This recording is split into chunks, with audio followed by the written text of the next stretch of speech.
প্রধান নির্বাচকের দায়িত্ব পেয়েই হাবিবুল বাশার সুমন তিনি সাকিব আল হাসানের ব্যাপারে তার অবস্থানটা পরিষ্কার করেছেন। প্রধান নির্বাচক তিনি যে কথা বলেছেন তাতে সাকিব আল হাসান আসলে 2027 বিশ্বকাপ, সামনে যে বিশ্বকাপটা হবে 27 বিশ্বকাপ দক্ষিণ আফ্রিকায়, ওই বিশ্বকাপের পরিকল্পনায় তারা সাকিব আল হাসানকে রাখতে চান এবং হাবিবুল বাশার এটাও স্পষ্ট করে বলেছেন যে সাকিবকে তারা আসলে সংক্ষিপ্ত সময় না, মোটামুটি তাকে লম্বা সময়ের জন্যই পেতে চান এবং সেই লম্বা সময়টাই হচ্ছে 2027 সালের ওয়ানডে বিশ্বকাপ। এখন এই ক্ষেত্রে দেখেন সাকিব আল হাসানের জাতীয় দলে আবার ফেরার যে ব্যাপারটা, এই ব্যাপারটা যেমন বিসিবি যেমন দেখছে ঠিক তেমনভাবে কিন্তু শুধুমাত্র সাকিবের ন্যাশনাল টিমে ফেরার ব্যাপারটা বিসিবির হাতেও নেই। ব্যাপারটা কিন্তু যদি আরেকটু স্পষ্টভাবে বলি তাহলে এবার ব্যাপারটা কিন্তু সরকারের হাতেও।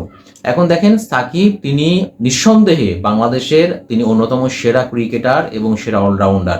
আর সাকিব আল হাসান থাকলে পারে আমরা সবাই জানি যে দলে আমরা একজন বাড়তি খেলোয়াড় নিয়ে খেলি, যেহেতু সাকিব আল হাসান অলরাউন্ডার, তো সাকিব থাকলে কিন্তু দলে একটা ভারসাম্য বজায় থাকে। বাট যেহেতু সাকিব তিনি আওয়ামী লীগের রাজনীতির সঙ্গে সম্পৃক্ত ছিলেন, তিনি আওয়ামী লীগের হয়ে নির্বাচন করেছিলেন এবং সংসদ সদস্য হয়েছিলেন, সো এই ক্ষেত্রে সাকিব আল হাসানের পরিচয় কিন্তু দুইটা, একটা হচ্ছে তিনি ক্রিকেটার এবং একটা হচ্ছে তিনি রাজনীতিবিদ। তো আওয়ামী লীগ সরকার পতনের পরে সাকিব আল হাসানের আর দেশে যেমন আসা হয়নি, ঠিক তেমনভাবে তিনি কিন্তু লাস্ট 24 সালের অক্টোবরে ভারতের বিপক্ষে কানপুর টেস্ট খেলেছিলেন। এরপর থেকে সাকিব তিনি কিন্তু ন্যাশনাল টিমে তিনি খেলতেও পারেননি, যদিও সাকিব বারবার করে আসলে বলেছেন যে তিনি বাংলাদেশের মাটি থেকেই আসলে তিনি এই ক্রিকেটকে তিনি অবসর নিতে চান বা গুড বাই বলতে চান। সাকিব কিন্তু বারবারই কথা বলেছেন। এখন দেখেন যে ইন্টেরিয়াম সরকার যখন ছিল তখন সাকিবকে নিয়ে তাদের দৃষ্টিভঙ্গি ছিল একরকম, আর এখন যেহেতু রাজনৈতিক পট পরিবর্তন হয়েছে, এখন বিএনপি সরকার ক্ষমতায় এসেছে, বিএনপি সরকার ক্ষমতা আসার পর থেকে কিন্তু একটা ব্যাপার মোটামুটি পরিষ্কার, সেটা হচ্ছে সাকিব আল হাসানের ব্যাপারে তারা কিন্তু বেশ ইতিবাচক এবং নমনীয়। তবে সাকিবকে যদি ন্যাশনাল টিমে আবার ফিরতে হয়, এই ক্ষেত্রে বিসিবি তো পরের ব্যাপার, আগে হচ্ছে সরকারের সদিচ্ছা প্রয়োজন এবং সরকারের তরফ থেকে যদি আপনার গ্রিন সিগন্যাল দেওয়া হয় তাহলে পারে কিন্তু একমাত্র নির্বাচকরা সাকিব আল হাসানকে দলে রাখতে পারবেন। এখন ধরেন 27 বিশ্বকাপের পরিকল্পনায় সাকিব আল হাসান যে বেশ ভালোভাবেই আসেন সেটা তো আমরা আজকে হাবিবুল বাশার সুমনের কথা শুনে আমরা বুঝতে পেরেছি। তো এই ক্ষেত্রে আপনার যদি আমরা ইতিবাচকভাবে দেখি তাহলে পরে একটা কথা হচ্ছে যে সাকিব তিনি নিঃসন্দেহে অনেক বড় একটা নাম, আর সাকিব আল হাসান দলে থাকা মানে দলের প্রত্যেক খেলোয়াড়রাও কিন্তু মানসিকভাবে অনেক বেশি উজ্জীবিত থাকবেন, তার অভিজ্ঞতা কিন্তু ন্যাশনাল টিমের জন্য অনেক কাজে লাগবে। আর যদি আমরা একটু নেতিবাচকভাবে দেখি, যেমন ধরেন সাকিব আল হাসান যদি ন্যাশনাল টিমের বাইরে আসেন, তিনি হয়তো বিভিন্ন ফ্র্যাঞ্চাইজি ভিত্তিক ক্রিকেটে খেলছেন, বাট ন্যাশনাল টিমের হয়ে খেলা একরকম আর ফ্র্যাঞ্চাইজি ভিত্তিক ক্রিকেট খেলা হচ্ছে অন্যরকম। তো এই ক্ষেত্রে আমার মনে হয় যে সাকিব আল হাসানের এখন বয়স 40 বছর, 27 সালে যে বিশ্বকাপ হবে তখন তার বয়স হবে 41 বছর।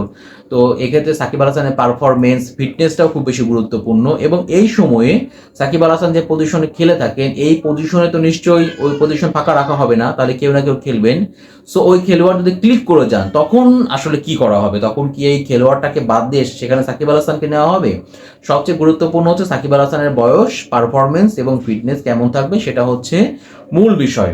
তো এখানে হাবিবুল বাশার সুমন তিনি প্রধান নির্বাচক, তিনি দায়িত্ব পেয়েছেন, প্রধান নির্বাচক হয়েছেন, তিনি সাকিব আল হাসানকে নিয়ে তার পরিকল্পনা, তিনি তার মন্তব্য জানিয়েছেন এবং অবশ্যই সাকিবের মতো খেলোয়াড়কে সবাই দলে চাইবেন। তো প্রধান নির্বাচক তিনিও চেয়েছেন বা চাইলে পারেও, যেটা সবচাইতে গুরুত্বপূর্ণ সেটা হলো যে সাকিবের দলে ফেরার সম্পূর্ণ সিদ্ধান্তটাই কিন্তু সরকারের দিক থেকে আসতে হবে, কারণ সাকিবের বিরুদ্ধে একাধিক মামলাও রয়েছে।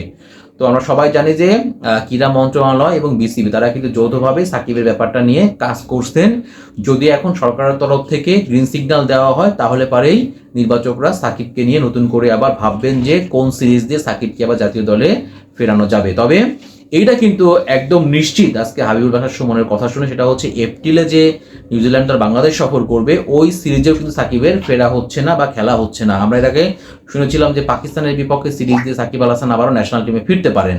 তো পাকিস্তান সিরিজে সাকিবের ফেরা হয়নি, পাকিস্তান সিরিজ শেষ হয়ে গেছে, এখন সামনে নিউজিল্যান্ডের বিপক্ষে সিরিজ। অনেকে হয়তো ভাবতে পারেন যে সাকিব ওই নিউজিল্যান্ডের বিপক্ষে সিরিজে তিনি খেলবেন, ফিরবেন।